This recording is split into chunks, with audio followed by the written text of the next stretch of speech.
Get ready for some personal development with Self-Development Sundays right now. Your name is Sara Troy, and you are coming on the Zarlequan Podcast. Can you tell us a little bit about yourself? Yes, I am a professional podcaster of 11 and a half years, 10 years with my own network. What is your podcast about? The podcast has 18 different genres or more. So it's really people who have taken the journey in life, have stepped into that higher consciousness, and from their hearts, they're out there making a difference in the lives of others. Oh, that's beautiful. I love it. Can you share with us the journey that led you to discover your unique gift and calling to assist others to live a more purposeful life? I've always been a soul and heart and spirit igniter for many lifetimes. And everything I ever did was always about kind of igniting that soul, heart, and spirit awareness in people. And this kind of naturally led to somebody wanting me on their network. And I was on their network for 13 months before I started my own. Oh, that's amazing. Well, like you just said, your work seems to center around connecting people through the soul and an open heart and an ignited spirit. Can you explain how this approach enhances our perception and understanding of the world around us? When we step into a higher frequency of vibration, we have more clarity and we have more understanding of what really life is about. And it's much more peaceful and more purposeful. And we delete or diminish the chatter that is around us, and we listen more to what is within us. That's awesome. So Self-Discovery Wisdom and Orchard of Wisdom are your community sites, and how do these platforms contribute to your mission of supporting positive change in people's lives? Well, Self-Discovery Wisdom is primarily the podcast. Okay. The Orchard of Wisdom is where we have branched out. We're doing podcast books. We have a new book coming out at the end of the year called the Forgotten Children series, where people I've interviewed are going to be contributing to the book on the needs of what we need to change for our children in order to give them a better chance in life. And there will be another book coming out next year, so I hope to do 2 books a year. But I also have a mentors and practitioners directory there that profiles people's services and businesses for those people that I've interviewed. Oh, that's awesome. So you've mentioned collaborative podcasts and books and mentor programs. Can you elaborate on how these initiatives help people gain insights and wisdom for personal growth? When somebody shares their story, it relates to us, on whatever level. And it helps people to know that they're not alone and that there are answers and there are different perspectives and views that we can take on life. And it helps us navigate our own journey in life. When inspiration begets invitation, that is when we start to grow and climb and embrace our own meaningful purpose. That's beautiful. Igniting inner souls and uplifting spirits are essential aspects of your work. Can you share some practical tips or practices that we can incorporate into our daily lives to achieve these outcomes? The most important thing is to come from the heart. The heart is the gateway that allows the higher consciousness to come through, the soul wisdom to come through. And it resonates with the heart in truth, and it lifts the spirit into action. And then the mind will know what it needs to know when it needs to know it. So in other words, listen to the intellect of the soul, heart, and spirit, for it is the wisdom, and it will know which knowledge to use in our head. But don't just come from the head, because then we're missing out on all the other divine intellects that are really the source of wisdom. Right. So in your experience, what role does self-development and personal growth play in leading a fulfilled and meaningful life, and how can people embrace these aspects more effectively? I think one of the things we've got to do is stop pointing the finger at everybody else and realize there's 3 fingers pointing back at us. And it's like everything that's happening to us is happening as a lesson in life. It is part of our growth. It's part of our discovery of who we are, why we are, and what we're here to do. And if we could perhaps play less on the victim and more on the embracement of our own empowerment, we will actually see more development within ourselves that is not only meaningful to our own lives, but becomes very meaningful to the lives around us. Wow. So you have a lot of experience in this, in personal growth. Can you offer some advice for individuals that might be struggling to align their inner selves with their outward actions and decisions? One of the things is learn to be in a silent space, or a space where you are switched off from the outside chatter and demands. You could go for a walk in the forest and you may come across the dogs chasing their sticks or children chasing a ball. Listen to the trees. They do talk to you. Everything is vibrational. Everything has a frequency. And although they may not be speaking to you in your common tongue, they are speaking to your soul, heart, and spirit. And when we learn to tune in to nature and the peace that is also around us, we can then learn to follow that path and be guided forward in a proactive and more productive way. It's switching off the outside chatter and demands and realizing that society is dictating a way of life through somebody else's agenda. And when we switch that off and start listening in to who you are, why you are, and what you're here for, and allow nature and the practice of either meditation or being still or writing, walking or participating in something that is up from the heart, we then learn to engage with our own presence and learn how to navigate from that heart, soul, and spirit space. You are very passionate about this goal of helping other people develop themselves. What do you want to leave as your impression on the world? To believe that they can. To believe that when we decide to rise up to that higher frequency, that higher consciousness, that we become the solution that this world needs. And that I do the analogy of that we're an all-in instrument learning how to play. First, we have to discover what that instrument is. Then we need to learn to play it.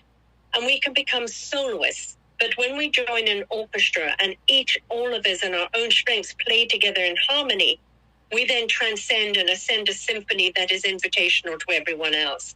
So it's to understand that we are individually responsible for ourselves, but it is to bring ourselves as a whole being to the collective in service of others.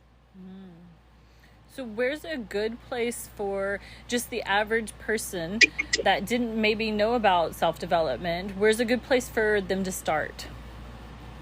Podcasts, most definitely. The more you listen to others and how they face their own struggles, all of the people that are the great teachers today are the people that went through the hell yesterday. And through that journey, they've discovered skills and tools and abilities and motivation and inspiration that now becomes the tools for our journey in life. So I'm a big one, TED Talks, podcasts, and book clubs, if you're reading the right books. It's about listening, listen, learn, and apply, but also talk to other people about it. Be interactive with people and share what it is that you're learning and listen to what other people are learning as well. And then you'll find that you're not alone. There are others on the same journey and that you can be that orchestra and play together harmoniously. So does it matter what... So some people, maybe they like to have drum circles and spirit fires, whereas other people, maybe they do a book club, or other people have a Bible study. Does it matter what that looks like on the outside, as long as you're building a community? It doesn't matter what it is on the outside, as long as it's not being restrictive. Okay. And I mean that by be careful that you're not in an organization that thinks it's the be-all and the end-all and is building walls around you, because that's not what it's about. Going in and knowing yourself and joining that collective energy, that collective spirit, has no borders. It has frequency boundaries, but it has no borders. So whatever it is that you are exploring, make sure that it is actually igniting that freedom of your heart, soul, and spirit within you, and not something that's just become a different dictation in a different light. Oh, yeah, absolutely. That's beautiful. So what all does your platform offer? You have podcast books and podcasts. Do you have anything else? Yes, we have the mentors and the mentor directory, and we will also be going out to an educational platform. But I have over 3,400 shows there collected over the years. I do my own shows every week, Sarah's View of Life, and they could be anything from 7 minutes to half an hour. But all the other shows are an hour plus. Like one I did today was 2 hours. Okay. When the information is wonderful, it's about peeling back those onions and going deep down into that knowledge and that wisdom. Nuggets, absolutely nuggets coming from people who have experienced life and now willing to share it. Awesome. So, well, looking ahead, what do you envision for the future for yourself and your platform? Well, for the future, I have my own book coming out, which is my own memoir. I have the Book of Forgotten Children series. Next year will be 2 books. There'll be the business coaches book, and then there'll be a Forgotten Seniors series. The year after that, there will be health coaches. So I hope to put out 2 books a year, expanding on our mentorship and practitioners, even building educational platforms with workshops, etc., coming from that. But also keep on doing the shows, because the shows are the main core of what I do. Wonderful. And lastly, Sara, for those interested in becoming a guest on your podcast or participating in your mentorship programs, could you share how they can get involved and connect with you? Most certainly. Well, they can go to selfdiscoverywisdom.com and they can see all the shows. If you go up to the podcast tab, it will show you all the genres there. They're all represented by banners, picture banners, and under each one is a show of their choice. They can email me at selfdiscoverywisdom@gmail.com. They can also go to my orchardofwisdom.org and they can see Be Our Guest. And that explains everything about being a guest. We don't want egos. We want people that are really coming from the heart, that are really out there to make a difference in people's lives because they care. And I don't care whether it's a book or art or a story, the sharing of their life, or they have a program or, it doesn't matter what they have. As long as somebody's going to benefit from it, there is no big or, too small, but it really is about coming from that heart of wanting to inspire others. Wonderful. We will also have all of your links and information on your Zarlequan profile as well. Thank you so much for being here with us today and sharing all of your wisdom. Thank you very much for inviting me. We offer business advertising. We have many packages to suit every budget. Go to Zarlequan.com to learn more. Welcome to Self-Development Sundays. Today we have Karin Cooper joining us, an indie author that wrote the book, My Abusive Relationship. We're going to dig a little deeper and get to know her right now. So welcome to the show, Karin Cooper. You wrote this amazing book. It's called My Abusive Relationship. Can you tell us a little bit about that? Like, what inspired you? Well, I was in an abusive relationship and I escaped that, survived it. And several years after, as part of my healing process, I started writing it down, like what happened to me, why I got into it and how I got out and what happened during. And I started reading them out loud on Facebook Live, and everyone was like, "This is amazing. Thank you for sharing." It was before TikTok or anything.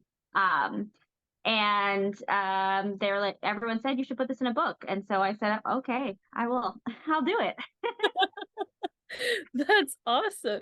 Can you give us a couple of insights? Like, what are some great takeaways if somebody is in an abusive relationship right now and they don't know what to do? What would be your advice? To believe that they can end it, that although it seems so scary, because in those kind of relationships, it seems like you have no options, that the abuser often makes you completely dependent upon them and isolated.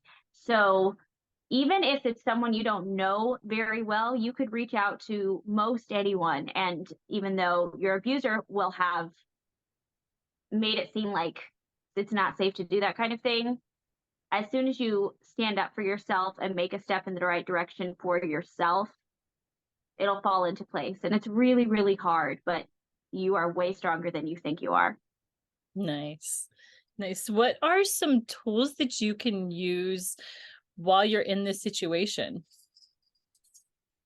While you're in a domestic violence situation.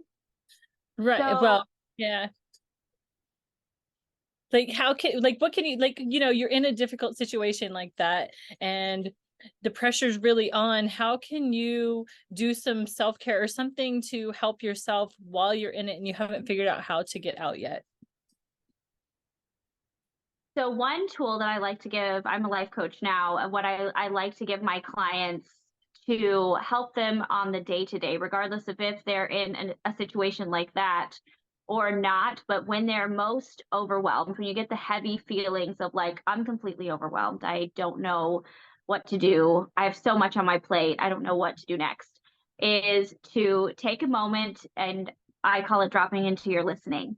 And you get into your body. So you take a moment and you feel your hands and your feet and you listen to the sounds around you, and that'll take you out of your head and into your body so that the swirling thoughts are no longer in the picture. And you just breathe for about 30 seconds to a minute like that. And then it'll be a lot clearer what you need to do next. Because a lot of times when we're in overwhelm because of whatever the situation may be, there's so many things to do, and it's hard to prioritize which one is the most important or which one to do first because they all feel important. So when you take yourself out of your head and it back into your body, it can kind of clear up like, okay, now I'm ready to do the next thing. Okay. So, in your book, you mentioned the Me Too movement and the importance of sharing stories like yours. How do you think your narrative contributes to breaking the silence surrounding abuse and empowering survivors?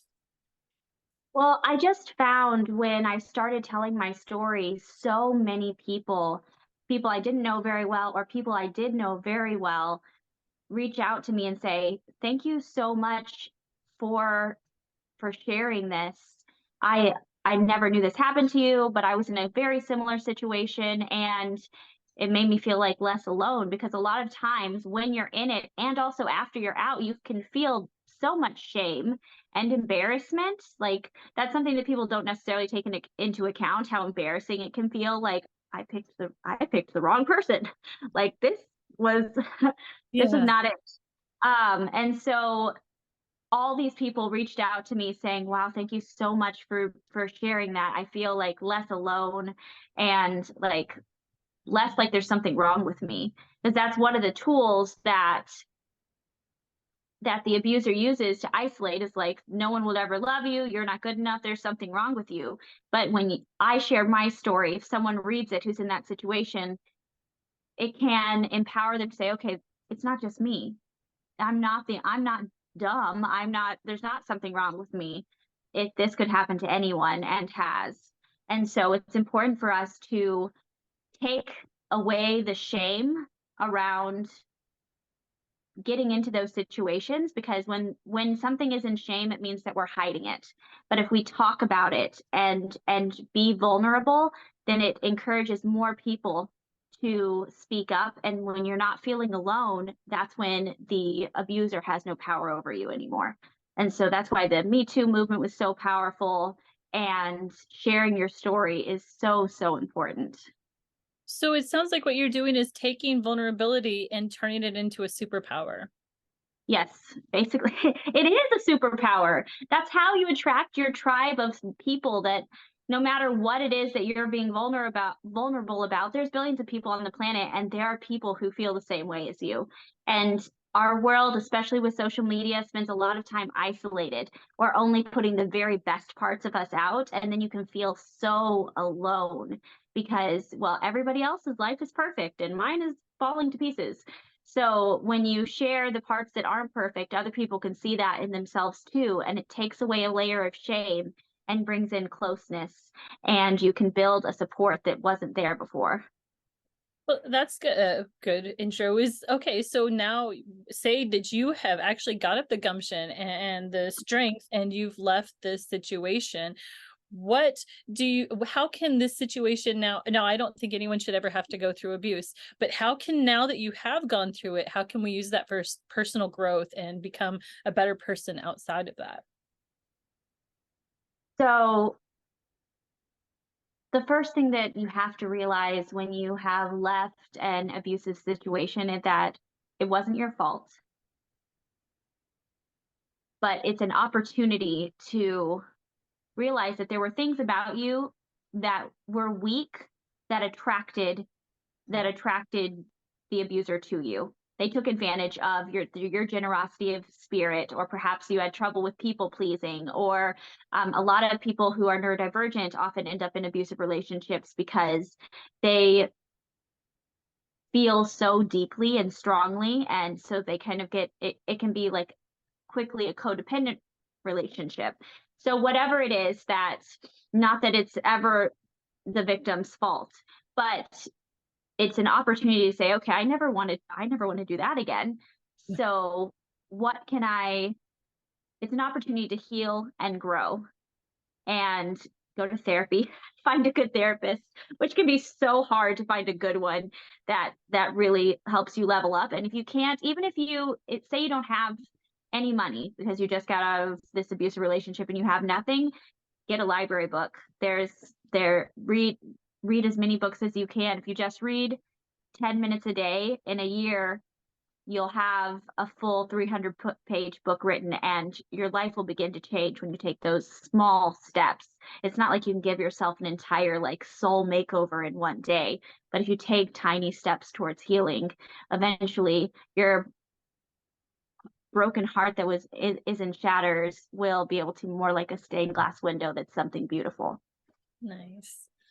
Can you explain exactly what is neurodivergent, and why would a neurodivergent person be more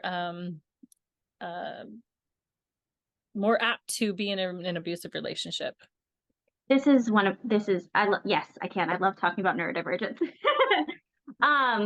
So neurodivergent can be anybody with a brain difference. So I like to say neurospicy because I think it's more fun and it's more accepting. It's like we just have more flavor in our brains.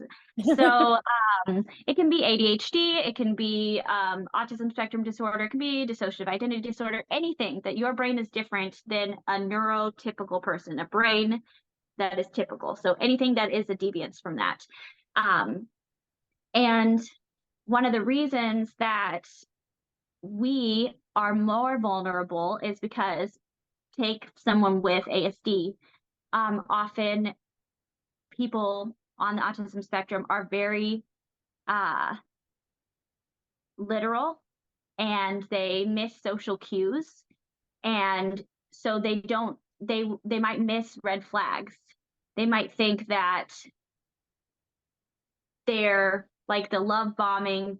They might never have had a lot of acceptance because of all the social cues that they may have missed, and it's hard to make relationships. And so someone coming in, and love bombing is what often happens at the beginning of an abusive relationship, is that they just love everything about you and they make you feel amazing and they give you gifts, and it's just like the best feeling to be so fully accepted. And it's trap, but for someone who never gets that ever, because it's so hard to fit in because of brain differences, then it can be like a breath of fresh air.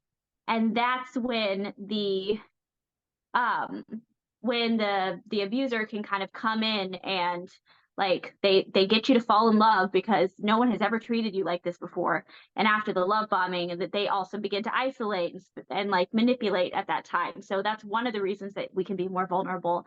And we also, like, because of us not fitting in, also a lot of people with neurodivergences struggle with people pleasing. because we're just still always trying to fit in. And so then we play even more into the abuser's hands because it must be us because so much of our lives, something has been wrong with us or we don't fit into the right boxes. So any things that could be red flags are like, oh, it's probably me because I'm used to taking the fault.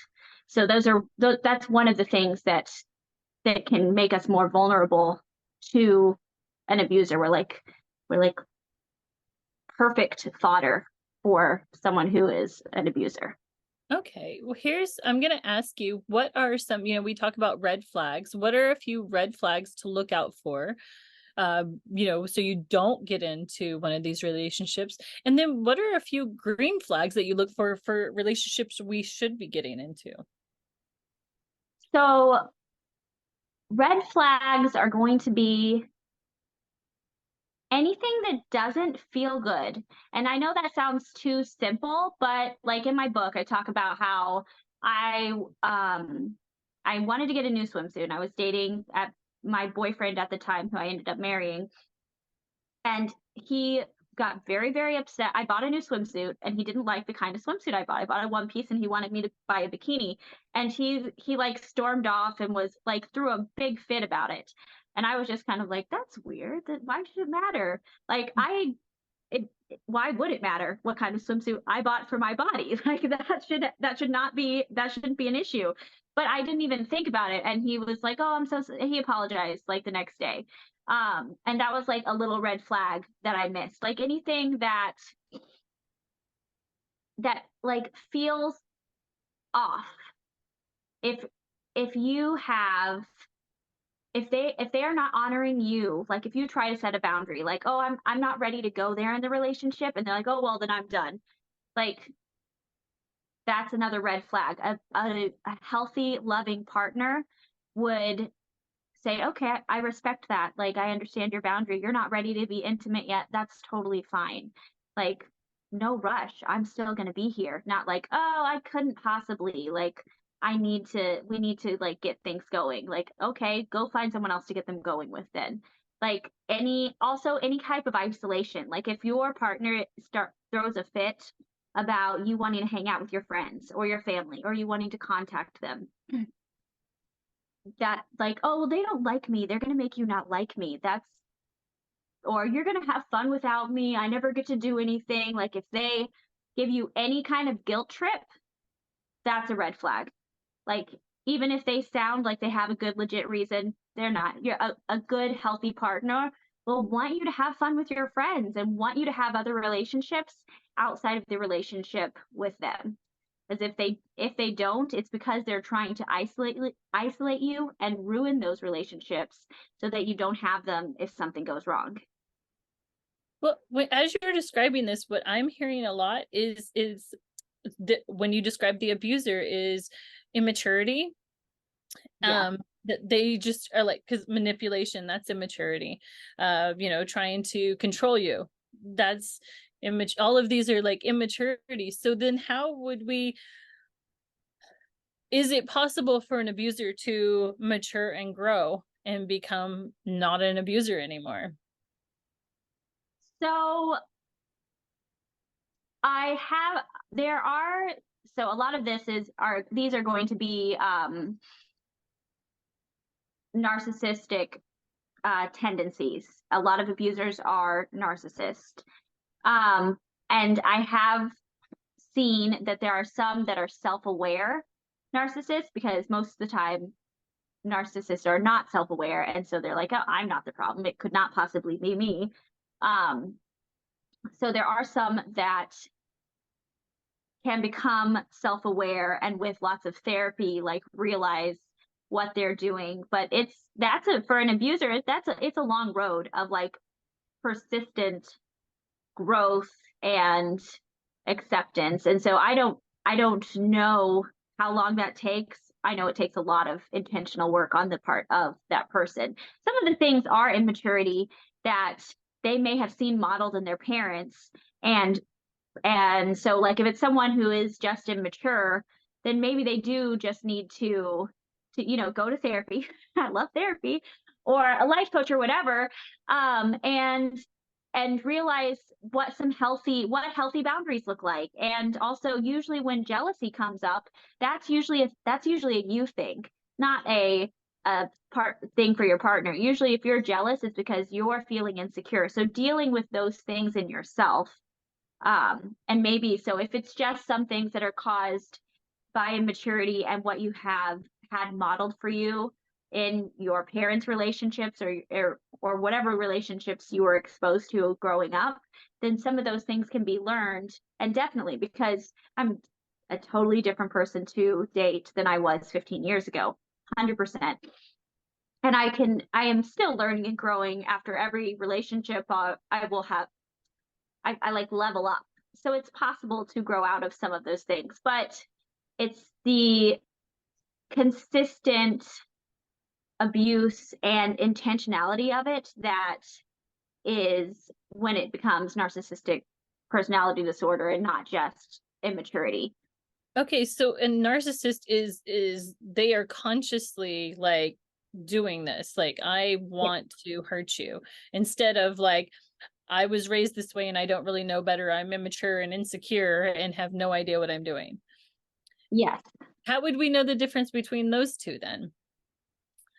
And and then is it worth it, even if you go, okay, this person, they were just raised in a way that, you know, is not very cool and they're insecure and immature, is it worth it to even go down that path to help them? Because every relationship, if we look at it, they're an opportunity to grow and to learn about ourselves and about each other and to grow as human beings. But sometimes the price is going to be too high, so you don't take that route. So when would that be with these situations? I would say, no, it's not worth it to go down that route. But if you really love this person, because you can love your abuser. I loved my husband. But I mean, he was hurting me. So obviously if it's just the case of like, this guy's a jerk and he's immature, and he doesn't know about boundaries or communications, or perhaps we just have different attachment styles that are causing a lot of communication problems.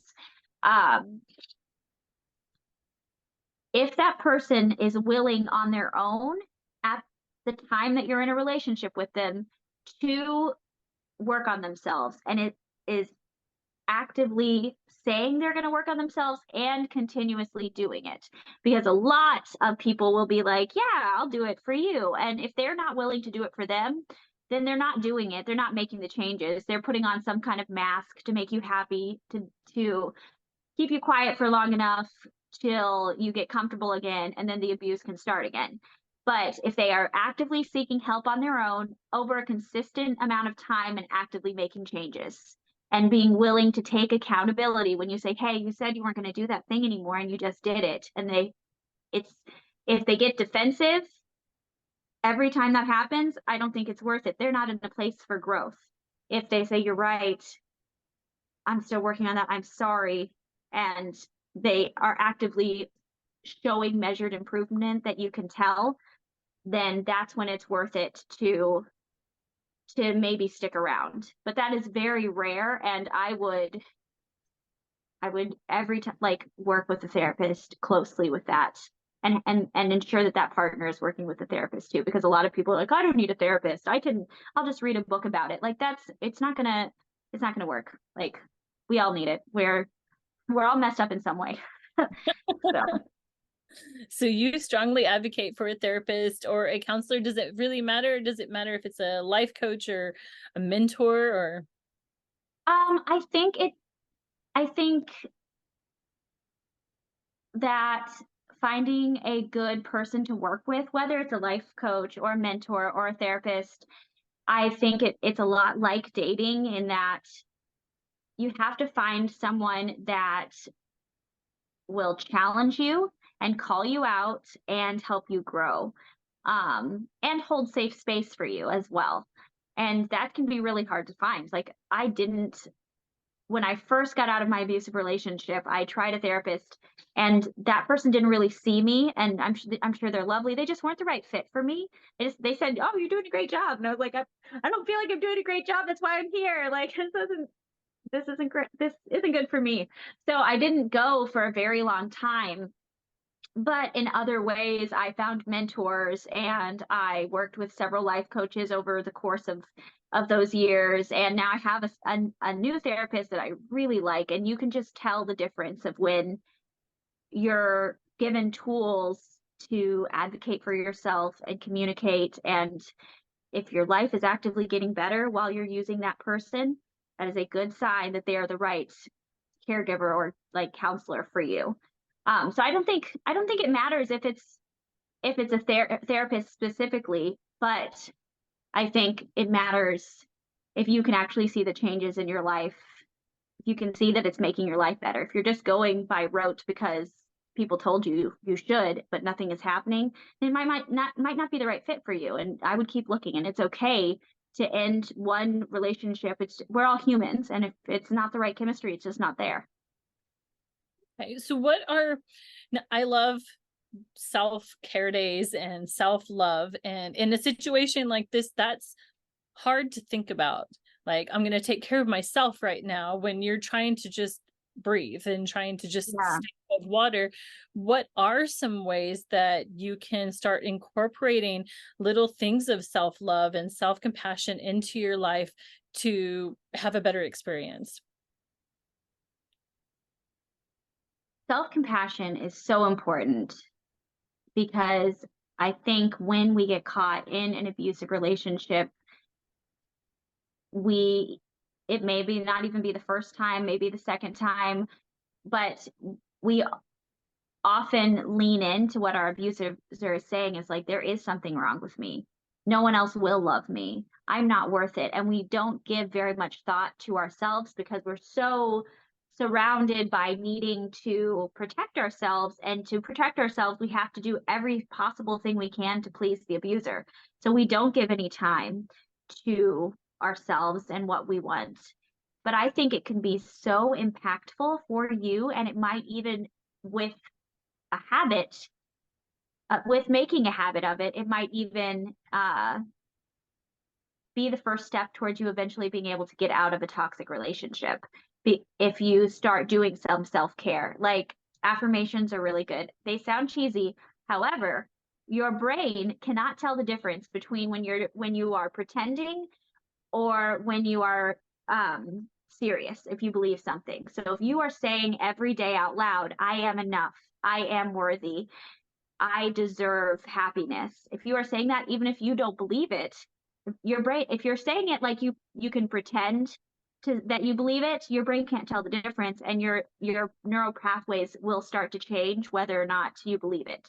So that's a really powerful way to every day you can say that no matter what's happening in your life out loud, to begin to change your belief patterns, to be able to grow enough to stand up for yourself and get out of the toxic space. And that's a really small thing that you can do. But any act of self-care, anything that is just for you, because you, just by existing, deserve to have things that make you happy and feel good. That's what this life is for.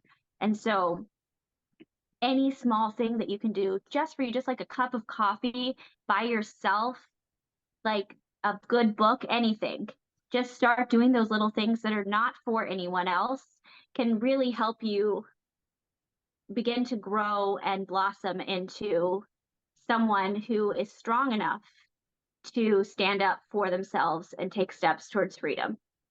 Absolutely. So your book, My Abusive Relationship, very powerful, obviously. What are 3 takeaways that you would like the audience to take away from today? From today? Yes. One of my favorite things that I'm telling everybody right now is that everything is made up. So let's make up something really, really good, because like everything is made up.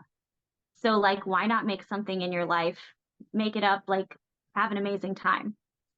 The other thing is that in the moments that you're feeling the most overwhelmed, just breathe and remember that you have made it through every single one of your hardest days. And if you can make it through this one too, There'll be another tomorrow.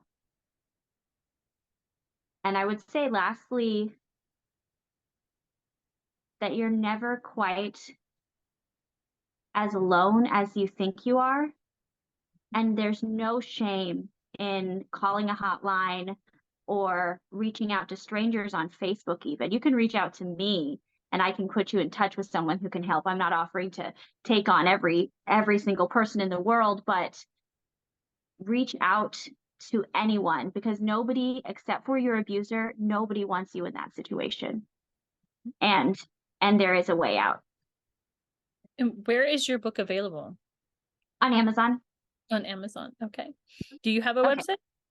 No, mostly well, I do, but it's under construction. So I mostly would encourage people to find me on TikTok, okay. Blessed Tangle, and on Facebook under my name, Karin Cooper. Awesome. Well, thank you for being here today. I really appreciate it, and we will talk to you soon. Absolutely. Okay. Thank you for joining us on this enlightening episode of the Zarlequan Podcast. If you're an indie author with a unique story to share, or a self-development leader with insights to inspire, we invite you to be part of our show. Together, let's amplify your voice and create a platform for growth. And to all of you passionate readers and seekers of personal development, don't miss out on the enriching content we offer at Zarlequan.com. Join the community today to discover self-development resources and be the first to know about our latest updates. Remember to subscribe to our newsletter so you never miss a beat.